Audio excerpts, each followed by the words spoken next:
Presiden Joko Widodo mengajak para orang tua untuk mengikuti program imunisasi measles dan rubella atau MR. Hal itu disampaikan Presiden pada pencanangan kampanye imunisasi measles rubella atau MR di MTS Negeri 10 Sleman, Daerah Istimewa Yogyakarta, Selasa 1 Agustus 2017 kemarin.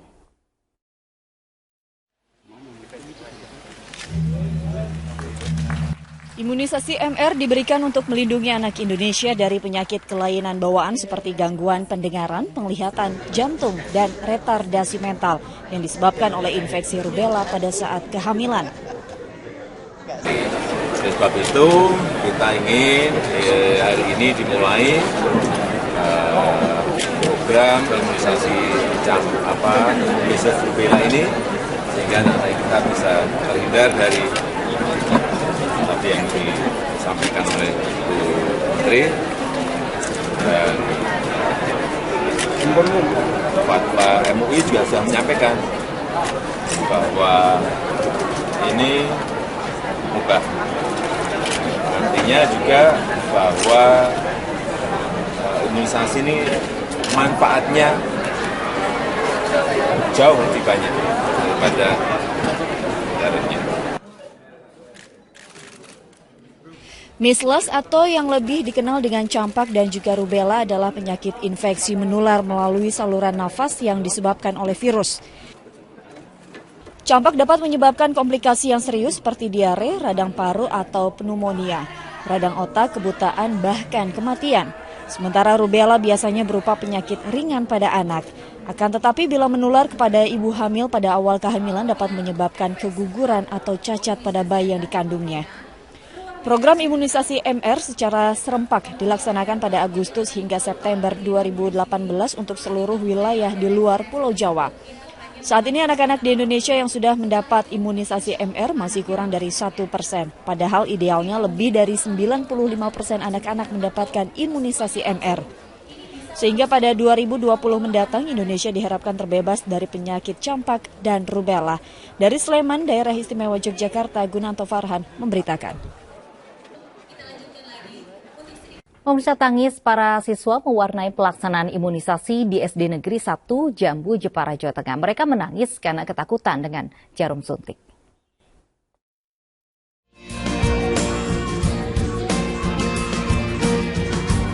Meski digendong sang ibu, murid Sekolah Dasar Negeri 1 Jambu, Jepara, Jawa Tengah ini tetap menangis dan meronta saat akan disuntik imunisasi campak dan rubella. Alasannya, apalagi kalau bukan takut jarum suntik. Ya, namanya anak-anak ya. Pihak sekolah sengaja memberi kesempatan para orang tua mendampingi anaknya saat akan diimunisasi. Tapi bagi mereka yang tak takut jarum suntik, mereka dengan gagah berani menerima suntikan meski menahan rasa sakit sesaat. Ya sakit ya tadi ya. Kayak apa rasanya? Rasanya kayak apa? Ketemu. Oh ya, niram. Dinas Kesehatan Jepara membagi 2 tahap pelaksanaan imunisasi campak atau measles dan rubella. Selama bulan Agustus, imunisasi digelar di sekolah-sekolah. Sedangkan bulan September digelar di fasilitas pelayanan kesehatan termasuk posyandu. Targetnya menyasar sekitar 292 anak usia 9 bulan hingga 15 tahun. Target awalnya 2 bulan, bulan Agustus itu untuk anak sekolah. Yang nanti bulan September untuk anak usia 9 bulan sampai dengan 15 tahun di luar anak sekolah.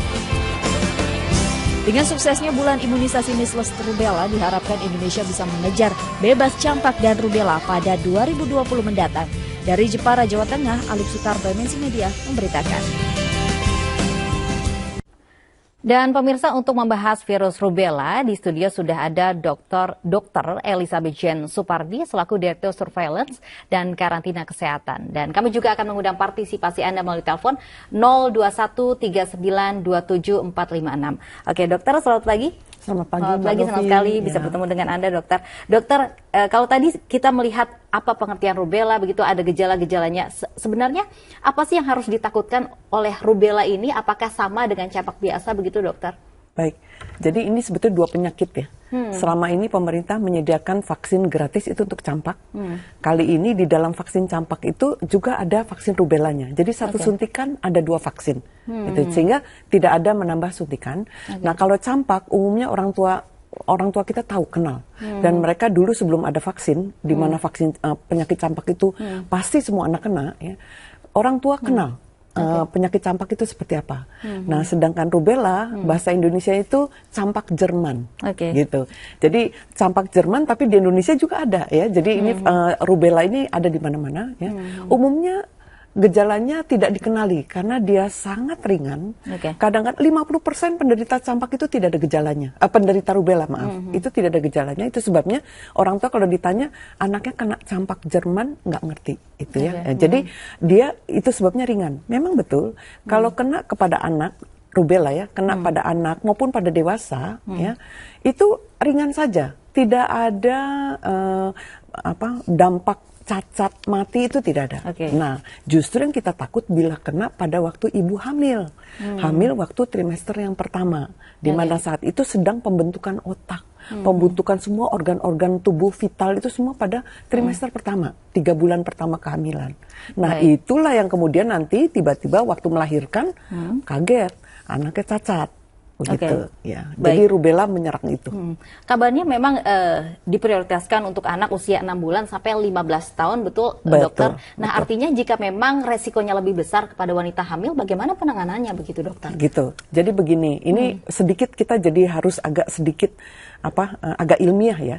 Jadi virus campak dan rubella itu dia menyerang orang yang tidak punya kekebalan. Nah, sehingga orang baru lahir itulah sasarannya, sehingga penyakit ini dikenal sebagai penyakit anak. Karena umumnya anak-anak lah yang dia memang masih pure, belum ada apa-apa, sehingga virus ini lebih bersirkulasi di antara anak-anak. Data kita menunjukkan kasus campak dan rubella itu sebagian besar itu terjadi pada anak-anak di bawah 15 tahun. Begitu, ya. Jadi ini virus bersirkulasinya di antara anak, ya. Bahasa anak-anak itu virus itu kalau kena di anak dia bisa tektok, ya. Jadi dia pindah-pindah terus, dia nyerang lagi ada anak yang belum kena lagi di sana itu. Sedang bisa saja ada kelompok yang di atas 15 tahun dewasa yang waktu dia di bawah 15 tahun belum kena. Umumnya ini kelompok menengah ke atas, yang dia mungkin sangat bersih, tidak terlalu bergaul di dalam rumah, semua serba steril, gitu. Sehingga tidak kena pada waktu itu virus tektok di antara di bawah 15 tahun dia tidak kena. Kenanya waktu di usia dewasa. Nah, kalau itu virus itu lalu kena pada usia dewasa, dia tidak bersirkulasi di antara orang dewasa. Karena orang dewasa yang lain rata-rata sudah punya kekebalan. Itu sebabnya sasarannya itu fokusnya di anak, di mana memang virus itu ada di sana. Baik. Artinya, dokter, jika memang anak-anak mungkin resikonya lebih kecil begitu dibandingkan wanita hamil, begitu. Apa sih yang harus diwaspadai untuk anak-anak, gejala dari rubella ini terhadap anak-anak seperti apa? Agak sulit, karena seperti tadi 50% gejalanya itu tidak bergejala. Kemudian kalaupun bergejala sulit dilihat karena dia seperti flu biasa. Tidak seperti campak. Campak lebih jelas, lebih merah-merah begitu. Kalau rubella tidak. Baik. Oke, dokter, kita akan live dengan Disa Amora yang sudah ada di Cijantung untuk melihat bagaimana imunisasi rubella di sana. Ada Disa, silakan dengan laporan Anda.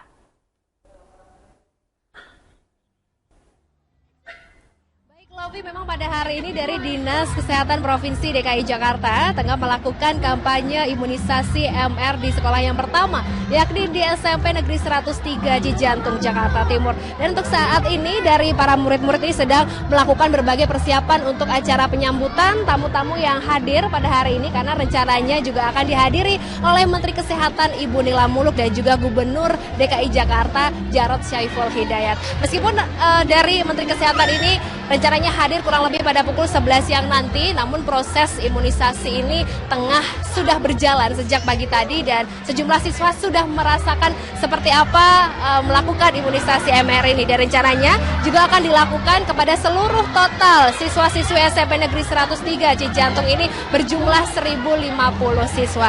Raffi, memang imunisasi MR ini sedang digencarkan oleh pemerintah pada bulan Agustus dan juga bulan September ini. Namun pada bulan Agustus ini diprioritaskan kepada anak-anak dalam tahap sekolah kurang lebih pada umur 7 hingga 15 tahun. Dan memang imunisasi ini sangat penting mengingat memang untuk mencegah anak-anak ini mendapatkan resiko penyakit campak dan juga rubella yang dapat menyebabkan disabilitas seperti tunarungu, kebutaan, bahkan juga kematian. Ya, Lovi, ini memang keseruan dari anak-anak membuktikan bahwa anak-anak ini memang sangat antusias untuk melakukan imunisasi MR, dan tentunya imunisasi MR ini dilakukan kepada anak-anak dalam keadaan kondisi yang fit dan juga sehat. Lovi, kembali ke Anda. Baik, terima kasih Disa Amora melaporkan langsung dari Cijantung, Jakarta. Seru sekali, memang antusias. Semoga imunisasi ini, rubella ini bisa sampai dan bisa diterima oleh pihak-pihak sekolah dimanapun itu. Terima kasih Disa Amora. Oke, melanjutkan perbincangan kita, Dokter. Bagaimana sih program yang memang dicanangkan oleh Kementerian Kesehatan? Apakah memang kita sebagai orang tua, anak-anaknya bisa secara gratis begitu menerima imunisasi rubella ini di mana saja? Baik. Jadi vaksin ini disediakan gratis memang, dan tentu supaya teratur ya, tidak kacau, maka dia satu pintu ya. Jadi muaranya itu adalah di puskesmas. Jadi dari puskesmas lah vaksin itu deponya di sana, dan itulah kemudian dibawa vaksin itu, dibawa ke sekolah, dibawa ke puskesmas dan sebagainya. Seperti itu, dan itu disediakan secara gratis.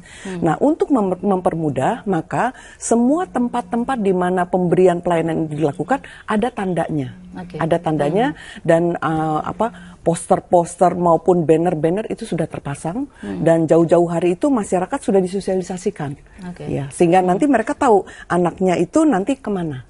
Ya. Walaupun nanti tentu saja bisa memilih orang tua, misalnya tidak mau di tempat itu, lalu misalnya mau di rumah sakit favoritnya misalnya.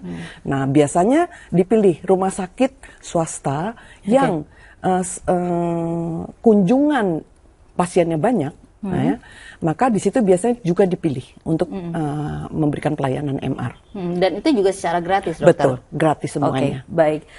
Sampai sejauh ini sudah di mana saja titik-titik penyebaran imunisasi, Dokter?